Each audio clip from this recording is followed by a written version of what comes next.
AITA for using the automated vehicle tracking logs to cancel my boyfriend's luxury rental reservation on his secret vacation. There is a very specific type of quiet, heavy silence that settles in your chest when your partner of 4 years looks you dead in the eye and tells you he has to catch a 6:00 a.m. flight for a high-stakes, mandatory corporate tech seminar. But your shared vehicle's automated tracking log tells a completely different story. My boyfriend, Liam, prided himself on being a master of compartmentalization. He thought he had executed the perfect, seamless double life. He didn't know that the premium family vehicle we shared was connected to a centralized fleet tracking application on my phone, one that automatically archived exact route locations, mileage, and synchronized Bluetooth device registries. When the system flagged that his vehicle spent 3 consecutive evenings parked outside the residential complex of his newly hired marketing assistant, Clara, I didn't scream, throw his clothes out the window, or cause a chaotic scene. Instead, I waited until he was standing directly in the airport boarding queue, entirely confident in his deception, before I logged into our shared premium travel loyalty portal. With 3 silent taps on my screen, I revoked his verification status, systematically canceling his luxury coastal rental car and premium suite reservations,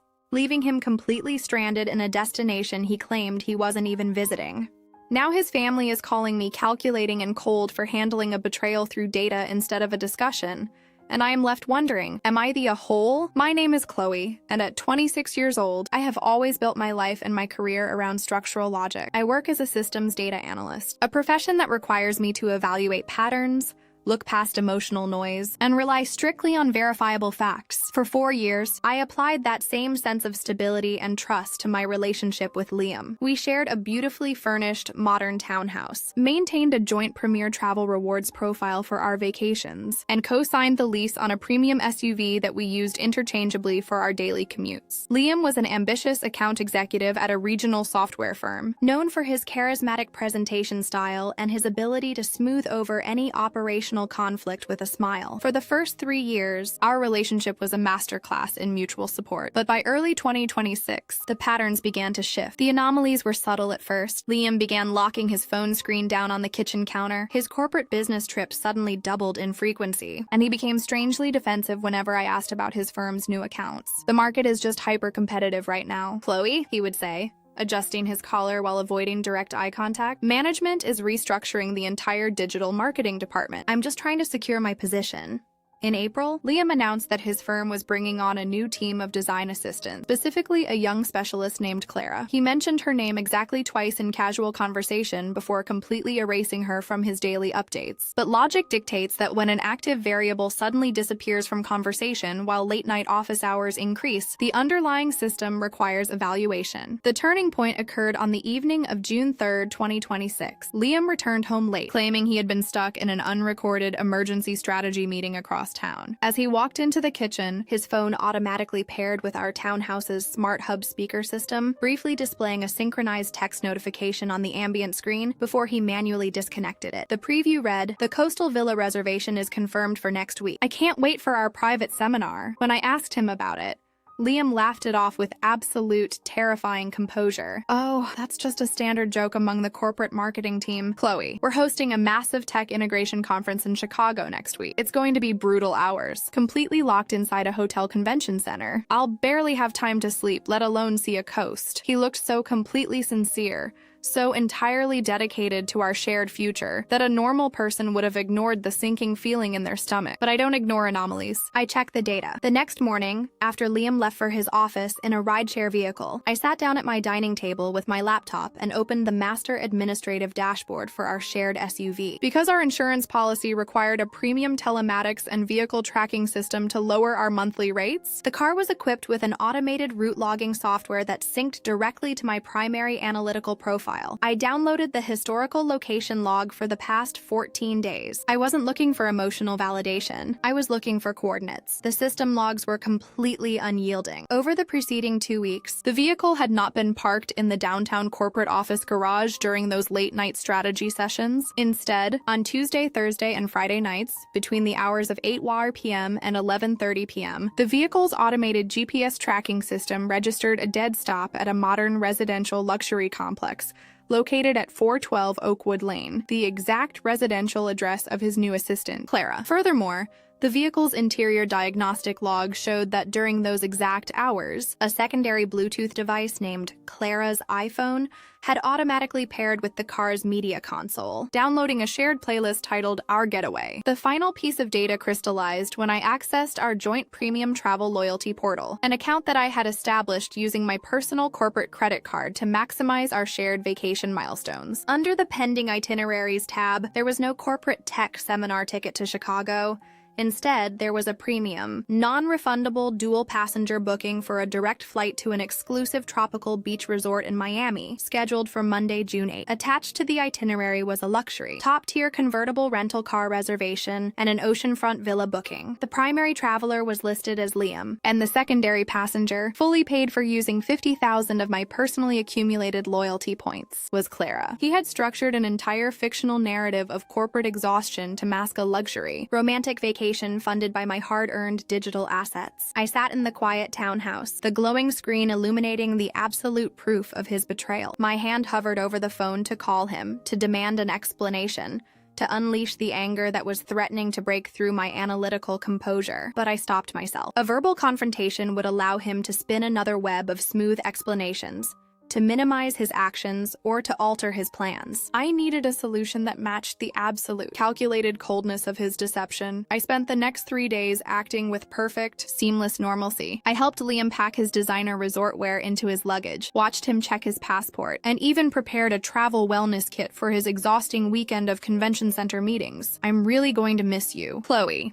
he said on Sunday evening, running a hand through his hair with that familiar, charming smile. I hate that work is pulling me away to a gray, rainy city like Chicago while you're stuck here handling the townhouse maintenance. It's perfectly fine. Liam, I replied, my voice completely steady, matching his rhythm perfectly. I just want you to get exactly what you deserve from this trip. On Monday morning, June 8, 2026, Liam left our townhouse at 4 a.m. to catch his 6 a.m. flight. I waited until his rideshare vehicle's digital tracker indicated he had successfully arrived at the International Departures Terminal. I knew his precise timeline. He would have to check his bags, clear the premium security queue, and wait at the gate for boarding to commence at exactly 5:20 a.m. At precisely 5:15 a.m., I sat down at my desk and opened the primary travel loyalty portal on my laptop. I had the absolute administrative authority over the account. It was tied directly to my primary legal identity and my personal financial cards. I navigated to the active Miami itinerary with 3 deliberate, unhurried clicks. I unlinked my loyalty points from the reservation profile. Because the platform required strict identity verification to maintain luxury vehicle and villa bookings, the removal of the primary account holder's verification tokens triggered an immediate, automated system cascade. System action: luxury convertible vehicle rental, canceled due to unauthorized profile separation. System action: oceanfront villa suite, canceled due to immediate payment token revocation. System action: secondary passenger itinerary, flagged for manual check-in verification at the counter due to cardholder dispute. I didn't cancel his flight ticket entirely. I wanted him to actually board that plane. I wanted him and Clara to fly across the country, completely insulated from reality at 30,000 feet, fully believing they were landing into a life of unearned luxury, only to arrive and find that the entire structural foundation of their secret vacation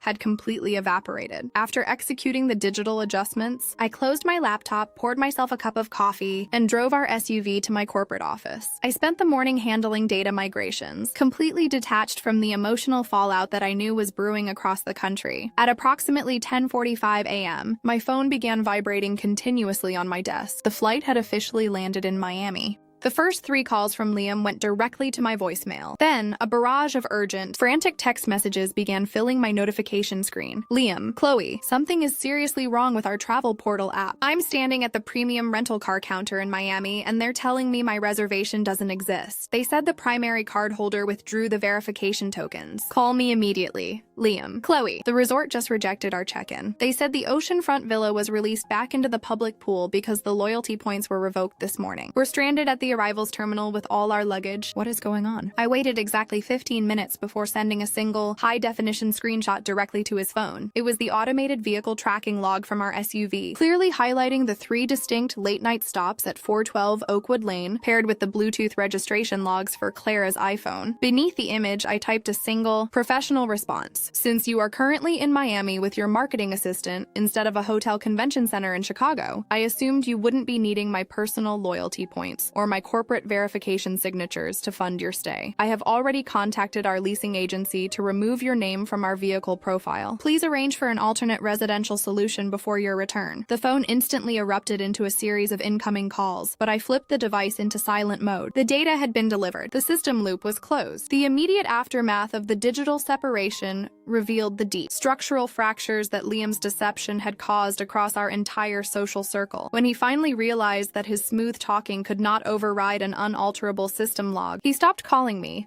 and instead mobilized his family network to launch an emotional counter-offensive. On Tuesday evening, I received a lengthy, highly defensive message from Liam's older sister, representing his family's collective stance. "Chloe, what you did was an incredibly cold, calculated ambush." The message read, "Liam admits he made a terrible, irresponsible mistake with Clara, but tracking his vehicle movements like a corporate criminal investigator and leaving him stranded at an airport counter in a distant city is completely toxic. You humiliated him publicly in front of a colleague. You should have confronted him like an adult in our living room instead of weaponizing technology to ruin his trip." I sat on my sofa, reviewing their words with the same clinical objectivity I used at my employment station. They were trying to shift the moral baseline of the conflict. In their view, Liam's multi-week deliberate deception, his theft of my loyalty points, and his absolute violation of our relationship structure was a mere irresponsible mistake, while my utilization of verifiable data to protect my personal assets was deemed calculating and toxic. I refused to accept that distorted narrative. Did not access a private, unauthorized device. I checked the automated logs of a vehicle that I legally co-signed and paid for. I did not steal his funds. I simply stopped allowing him to steal mine. Confronting him at home would have resulted in standard gaslighting, denial, and the immediate deletion of his digital footprint. By allowing the data to execute the consequence, I ensured that the reality of his choices met him the exact moment he stepped off that plane. It has been 2 weeks since the automated tracking logs exposed the hidden reality of my relationship, and the system has completely reset into a place of absolute independence and peace. Liam returned to the city 48 hours after the incident, having to fund a costly, last-minute standard hotel stay out of his personal checking account. Under the supervision of our building's neutral security staff, he packed his remaining luggage and officially vacated our townhouse. The joint accounts have been systematically closed. The vehicle lease has been legally transferred exclusively to my name,